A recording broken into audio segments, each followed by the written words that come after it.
पैर पे कुल्हाड़ी मारती है तो कुल्हाड़ी पर पैर मारने वाली स्थिति होगी। आंधी आएगी, तूफान आएगा, रेगिस्तान आगे बढ़ेगा, खेती खत्म हो जाएगी, पानी नहीं रहेगा, आपके बारिश ही नहीं होगी। और सरकार के दबाव में किए गए है, उद्योगपतियों का दबाव है, खनन माफिया का दबाव है सरकार के ऊपर। जो त्वरित इसका प्रभाव पड़ेगा ना, वो ये होगा कि दिल्ली रहने लायक नहीं रहेगी, देश की जो राजधानी है।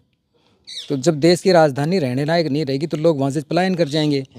अब वहाँ पर जो पर्यटक आते हैं उनके पीछे लाखों लोगों का काम चलता है, होटल व्यवसाय है, टैक्सी व्यवसाय है, दूसरे व्यवसाय वो बंद हो जाएंगे। सिस्टम ही बंद हो जितने जाएगा। जितने आयोजन है वो सब बंद हो जाएंगे। जब रहने लायक जगह नहीं रहेगी तो लोग पलायन करेंगे। हाँ। तो इसका बहुत बड़ा दुष्प्रभाव होगा। अभी इसका आकलन नहीं किया जा पा रहा है। हेलो फ्रेंड्स, कैसे हैं आप सभी। मैं Shamsher Kaushik India news point पर आपके समक्ष एक बार फिर से उपस्थित हूँ। साथियों, जैसा कि आप देख पा रहे हैं, हमारे बगल में एक शख्सियत बैठी है। ये एक बड़े पर्यावरण कार्यकर्ता हैं और साथ में अगर हम बात करें तो इस साहित्य से भी काफ़ी प्रेम रखते हैं। तो साहित्य में तो इन्होंने काफ़ी अवार्ड्स भी हासिल किए हैं और काफ़ी बड़ी इन्होंने कैश राशि भी जो है ना हरियाणा सरकार से प्राप्त की है। बाकी यहाँ हम इनके लोन में बैठे हैं, आप पीछे देखेंगे तो पूरा इनका लोन है और ये इनके द्वारा जो है ना डेवलप किया गया। आज भी इनके पूर्णतः केयर करते हैं। विभिन्न प्रकार की वनस्पतियाँ यहाँ पर हैं और कुछ इसी प्रकार की वनस्पतियाँ आपको अरावली पर्वत पर भी देखने को मिलती हैं। लेकिन अरावली पर्वत को लेकर एक सुप्रीम कोर्ट का एक अलग से डिसीजन आया है और उसमें कहीं ना कहीं अरावली जो पर्वत है उसकी जो भी पहाड़ियाँ हैं उनके लिए एक परिभाषा सेट कर दी गई है, उसको डिफाइन कर दिया गया है। तो अरावली पर्वत से संबंधित हम बातचीत करेंगे। रघुविंदर यादव जी नीरपुर नारनौल से जो हैं हमारे साथ हैं, इनसे आप बने रहिए हमारे साथ इंडिया न्यूज़ पॉइंट पर। जी नमस्कार सर। नमस्ते आपको भी और आपके दर्शकों को भी। क्या कहेंगे अरावली पर्वत का जो डिसीजन आया है सुप्रीम कोर्ट की तरफ से, क्या डिसीजन है ये? सर्वोच्च न्यायालय ने एक परिभाषा तय कर दी अरावली की कि जो 100 मीटर ऊंची पहाड़ी है वो अरावली में आएंगी और बाकी अरावली से बाहर निकाल दी जाएंगी।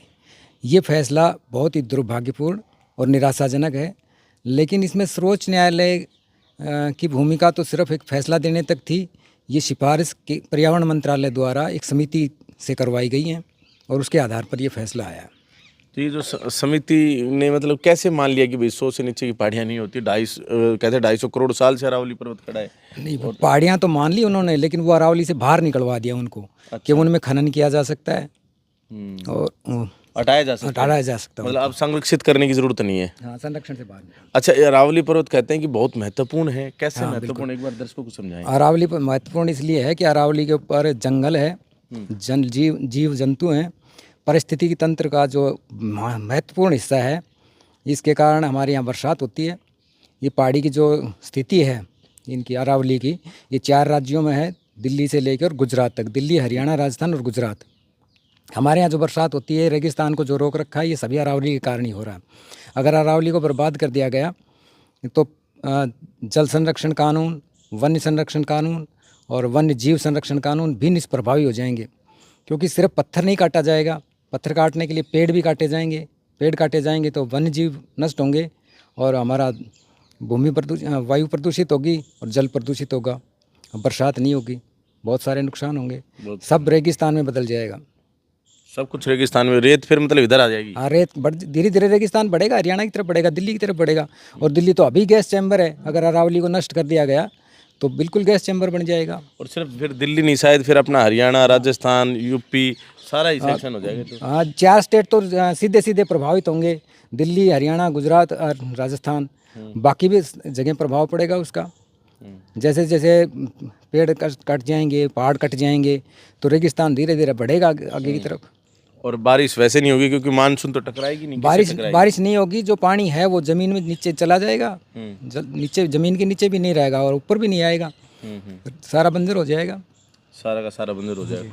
तो ऊपर मानसून कहीं ना कहीं अरावली से टकरा कर बारिश। हाँ, हमारे यहाँ जो बारिश होती है वो मानसून की, वो इसी की वजह से होती है। अगर यह नहीं रहेगी तो बारिश भी नहीं होगी, बारिश नहीं होगी तो फसल नहीं होगी और जीवन नहीं रहेगा। आदिवासी तो पूरी तरह से इसी के ऊपर निर्भर हैं, वो खत्म हो जाएंगे, अरावली पे निर्भर हैं वो तो। और यहाँ अगर हम बात करें कि जैसे जो रेगिस्तान है वो, उसमें जो आंधियाँ आती हैं वो आंधियाँ भी तो रोकता है ये। हाँ, ये आंधी भी रोकता है। जो मिट्टी आती है, थार का रेगिस्तान हमारा है, इससे जो धीरे धीरे करके आगे बढ़ता है उसको पहाड़ रोकता है, जंगल रोकते हैं। जब जंगल और पहाड़ ही नहीं रहेंगे तो खत्म हो जाएगा, वन्य जीव भी खत्म हो जाएंगे। तो सारा पर्यावरण ही प्रभावित होगा इससे। जल तो मिलेगा ही नहीं, वायु में प्रदूषण हो जाएगा और आंधी या तूफान जो इस तरह के आएंगे कि वो सब कुछ उड़ा ले जाएंगे। हमारी खेती भी नष्ट हो जाएगी, अच्छा, क्योंकि खेत पानी नहीं रहेगा। खनन का दुष्प्रभाव खेती पर भी होता है। हाँ हाँ। दूसरा, पानी नहीं रहेगा। तो प्रारंभिक चरण में ही हाँ खेती जी, खराब हो जाएगी। ये स्थिति तो वो होगी। एक तो पैर पर कुल्हाड़ी पर पैर मारते हैं, पैर पर कुल्हाड़ी मारते हैं, तो कुल्हाड़ी पर पैर मारने वाली स्थिति होगी। खुद मतलब जो है सुप्रीम कोर्ट कहें या सरकार कहें, क्या कहे, जिसने भी फैसला दिया वो कुल्हाड़ी पर पैर लगा रहे। किसने का फैसला है ये, कैसे फैसला है, एक बार समझाएं ये लोगों को। फैसला तो सर्वोच्च न्यायालय का है, लेकिन अच्छा। इसका आधार जो है जी। वो पर्यावरण मंत्रालय की समिति की सिफारिशें हैं। अच्छा। सर्वोच्च न्यायालय तो अब तक अरावली को संरक्षित ही करता आया है। हम्म। वन्य जीवों को भी संरक्षित करता है, जंगल को भी संरक्षित करता है। और हमारी अपील है सर्वोच्च न्यायालय से कि इस पर पुनर्विचार किया जाए और इसको संरक्षण दिया जाए पुनः। तो पर्यावरण मंत्रालय से जो सिफारिश गई है, जो कमेटी वगैरह बनाई गई, ये ऐसी कौन सी कमेटी है, उनमें किसी के नाम भी है नहीं है? हाँ, उसमें नाम है, लेकिन वो तो सब सरकार के दबाव में किए गए हैं। उद्योगपतियों का दबाव है, खनन माफिया का दबाव है सरकार के ऊपर, और उसके आधार पर सरकार ने वो सिफारिशें कर दी। जो शपथ पत्र पेश किया गया, जो सिफारिशें पेश की गई, उसके आधार पर सुप्रीम कोर्ट ने फैसला दे दिया।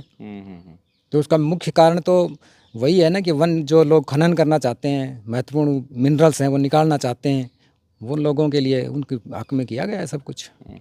तो यहाँ से इस हिसाब से तो अगर अरावली नष्ट, तो यहाँ का तो सारा भौगोलिक परिस्थितियाँ ही नष्ट हो जाएंगी, सारी खत्म हो जाएंगी। बिल्कुल, सब कुछ नष्ट हो जाएगा। जो झील हैं राजस्थान में, या जो आपकी नदियां हैं, सब खत्म हो जाएंगी। जब जंगल नहीं रहेगा, जब पहाड़ नहीं रहेंगे, तो सारी परिस्थितियां बदल जाएंगी, सब कुछ।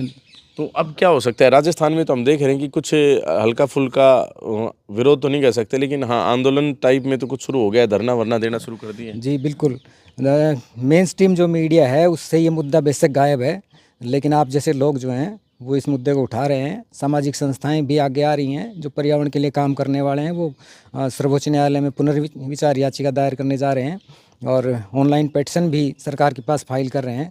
विरोध प्रदर्शन भी हो रहे हैं, धरना प्रदर्शन भी हो रहे हैं, और शांतिपूर्ण ज्ञापन भी दिए जा रहे हैं पुनर्विचार करने के लिए। सरकार से भी और सर्वोच्च न्यायालय से भी अपील की जा रही है कि इस पर पुनर्विचार किया जाए, क्योंकि ये जीवन का आधार है।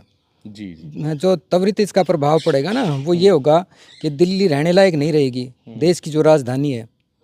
तो जब देश की राजधानी रहने लायक नहीं रहेगी, तो लोग वहाँ से पलायन कर जाएंगे। अब वहाँ पर जो पर्यटक आते हैं, उनके पीछे लाखों लोगों का काम चलता है। होटल व्यवसाय है, टैक्सी व्यवसाय है, दूसरे व्यवसाय, वो बंद हो जाएंगे। जितने आयोजन है वो सब बंद हो जाएंगे। जब रहने लायक जगह नहीं रहेगी, तो लोग पलायन करेंगे। तो इसका बहुत बड़ा दुष्प्रभाव होगा। अभी इसका आकलन नहीं किया जा पा रहा है, लेकिन जब नष्ट हो जाएगी अरावली, तो उसके दुष्प्रभाव बहुत भारी होंगे। तो उसमें सिर्फ दिल्ली क्या, फिर तो हरियाणा, जयपुर, राजस्थान सब गया। तो आज देश की राजधानी हो जाएगी। सबसे पहले तो वहीं से शुरुआत होगी। तो जब जहाँ सब कुछ ही, इवन मतलब मैं तो ये भी कहूँ कि जहाँ से इसकी अनाउंसमेंट हुई, सुप्रीम कोर्ट भी दिल्ली में ही है। हाँ, वो दिल्ली में। वो सुप्रीम कोर्ट तो अभी लाचार समझ रहा है अपने आप को, क्योंकि वो स्थिति ऐसी है। उन्होंने तो खुद कहा एक दिन कि भाई हमें बता दो इसका उपाय क्या है, प्रदूषण का जो फोग बढ़ती है वहाँ पर। तो वो जब अरावली नहीं रहेगी, तो स्थिति और गंभीर हो जाएगी। सही बात।